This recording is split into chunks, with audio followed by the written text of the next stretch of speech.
Critical thinking, scepticism এগুলো যেহেতু আমাদের ভারতীয় সংস্কৃতি জীবনশৈলীর সাথে একদমই মানানসই নয়। তাই কয়েক মাস আগে মাত্র আমাদের মহান দেশে হুলস্থুল পড়ে যাওয়া সেই একটা বিষয়, একটা নাম ছিল ডার্ক কমেডি। রণবীর প্রয়াগরাজিয়া এরকম নামের কেউ একটা বিশ্বসেরা পডকাস্টার, যে নিজের চ্যানেলে বসে সামনে মাইক নিয়ে খুব সুন্দর করে নিজের স্টুডিওয় অপবিজ্ঞান, বিকৃত তথ্য, ইতিহাস, জ্ঞান ইত্যাদি পরিবেশন করেন এবং সেই সব করে তিনি ভারত জুড়ে নামও করেছেন, বোধহয় বিশ্বজুড়ে, ব্রহ্মাণ্ড জুড়ে। তো তিনি তার প্রভুর কাছ থেকে পুরস্কারও পেয়েছেন।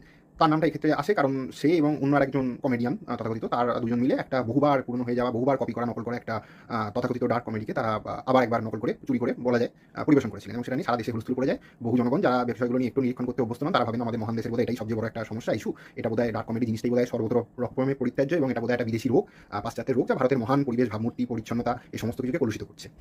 তো এ প্রসঙ্গে আমি বলে রাখছি যে এই ডার্ক কমেডির একটা সম্পূর্ণ অন্যরকম দিক, যেটার কারণে এটা যুগে যুগে আছে এবং খুব আরও বেশি করে প্রাসঙ্গিক হয়ে উঠছে, প্রয়োজনীয় হয়ে উঠছে অনেকাংশে, সেই সম্পূর্ণ উল্টো একটা দিক সম্পর্কে এর একটা অনবদ্য ব্যবহার আমাদের এই দেশে করা হয়েছিল। বহুবার করা হয়েছে হয়তো, কিন্তু তার মধ্যে যেটা নিয়ে আমি বলতে চাই সেটা হচ্ছে 2010 সালে তৈরি হয় একটা ছবি। ইদানিংকালে আমির খান, কিরণ রাও এদের প্রোডাকশনে বা ডিরেকশনে লাপাতা লেডিস ছবিটা অনেক পুরস্কার পেয়েছিল, অনেক খ্যাতি অর্জন করেছিল, দেশ জুড়ে প্রচুর জনপ্রিয়তা পেয়েছিল। কিন্তু 2010 সালে ওনাদের প্রোডাকশনে ফারুকি, রিজভি এরকম দুজনের নির্দেশনা বা ডিরেকশনে একটা ছবি, সিনেমা মুক্তি পেয়েছিল, পিপলি লাইভ বলে। খুব সম্ভবত একটা বক্স অফিসে যথারীতি একটা ডিজাস্টার ছিল, কিন্তু ওটা একটা ডার্ক কমেডি বেসড, একটা পলিটিক্যাল স্যাটায়ার, এবং আমার দেখা সেরা ভারতীয় পলিটিক্যাল স্যাটায়ার তো বটেই ডার্ক কমেডির জনার উপর। কিন্তু আমার মনে হয় ওটা ভারতের সর্বকালের সেরাদের মধ্যে নিঃসন্দেহে আসবে, যদিও আমি খুব বেশি সিনে বাফ বা ওই সব নই একদমই, এবং খুব বেশি সিনেমা দেখিও নি। 2022 সালে আমি দেখেছি মাত্র, 2010 সালে তৈরি হয় ছবি, এবং আমার মনে হচ্ছে বিশ্বের সেরাদের মধ্যে আসবে। ওরা অনেক পুরস্কারও পেয়েছিল, বোধহয় অস্কার নমিনেশনও পেয়েছিল খুব স্বাভাবিকভাবেই। ছবিটায় রঘুবীর যাদব, ওমকার এরকম মানে কিংবদন্তি অভিনয় করে ফেলেছে, মাস্টারপিস। তো এই ছবিটা প্রচুর হাস্যরস রয়েছে, ডার্ক কমেডি, আর এর মূল বিষয়টা ছিল কৃষকদের আত্মহত্যা, তার উপর ভিত্তি করে এই ছবিটা তৈরি।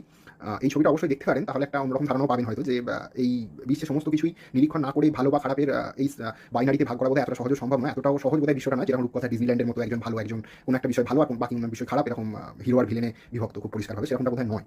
তো এই পিপলি লাইভ ছবিটার বিষয়বস্তু তুলনায় অনেক কম গুরুত্বপূর্ণ, অনেক খেলো জোলো একটা বিষয় ছিল, কৃষক আত্মহত্যার মতো, যেটা বুঝতেই পারছেন খুব একটা প্রাসঙ্গিক বোধহয় নয়, যেটা নিয়ে আমাদের খুব বেশি ভাবনা চিন্তা করার দরকার আছে। শুধু শুধু মন খারাপ বা এইসব আলফাল ডার্ক ব্যাপার নিয়েই বা নিজেদের জীবনের শান্তি নষ্ট করতে চায়। তো এই কৃষক আত্মহত্যা ক্রমবর্ধমান বেড়ে চলছিল, এরকম একটা ধারণা থেকে ওই ছবিটা তৈরি হয়েছিল, এবং ওই ছবিটাতে এরকম দুজন কৃষককে কেন্দ্র করে, একটা কৃষক পরিবারকে কেন্দ্র করে গড়ে উঠেছে, কিন্তু অনবদ্য হাস্যরসে ভরপুর, যদিও সেটা ডার্ক কমেডি, কিন্তু তাও না হেসে কেউ থাকতে পারবে না, এরকম পরতে পরতে হাস্যরস সিনেমাটার। এবং তাদের আত্মহত্যা তারা করলো না, কিন্তু সেইটা কেন্দ্রিক যে করলো কি করলো না, করবে কি করবে না, এই কেন্দ্রিক এটাকে কেন্দ্র করে যে অ্যাবসার্ডিটি, যে একটা সার্কাস, মিডিয়া, সমাজ, জীবনের সমস্ত জায়গায়, প্রত্যেকটা স্তরে, রাজনীতিতে পর্যন্ত, ক্ষমতার অলিন্দে, প্রশাসনে, পুলিশে, সমস্ত জায়গায় যে সার্কাস, যে কমেডি, যেটা আমাদের দেশে হয়তো খুব একটা বিরল কোনো ব্যাপারই নয়, খুব আশ্চর্যের কোনো বিষয় নয়, সেটাকে পর্দায় দেখলে সেই একই মানুষ যারা সেই সমাজের অংশ, যারা নিজেরা ওটা প্রত্যক্ষ পরোক্ষভাবে অংশগ্রহণ হয়তো অনেক সময় করে থাকি, তারাও না হেসে থাকতে পারবেন না, তারাও বোধহয় একটু বিচলিত হয়ে বা অন্যরকম কিছু না আঁচ করে থাকতে পারবেন না, এরকমভাবেই সিনেমাটা তৈরি। তাই আমরা যারা ওটা আদৌ সিনেমা নয়, অবাস্তব নয়, বাস্তব বলেই মনে করবো, তারা পর্যন্ত দেখে হয়তো এত মজা পাবো, এত পুলকিত হবো। আর সেখানে যারা এগুলোর সাথে অভ্যস্ত নয়, যারা ফার্স্ট ওয়ার্ল্ড প্রবলেমস নিয়ে ভাবতে অভ্যস্ত, তাদের এই সিনেমাটা কিরকম লাগতে পারে দেখে, যে এটা আদৌ সিনেমা নয়, এটা অবাস্তব নয়, এটার জন্য যে কষ্ট কল্পনা করতে হয় না, এগুলো যে রূঢ় বাস্তব বহু জায়গাতেই, তারা দেখে কি ভাববেন জানি না।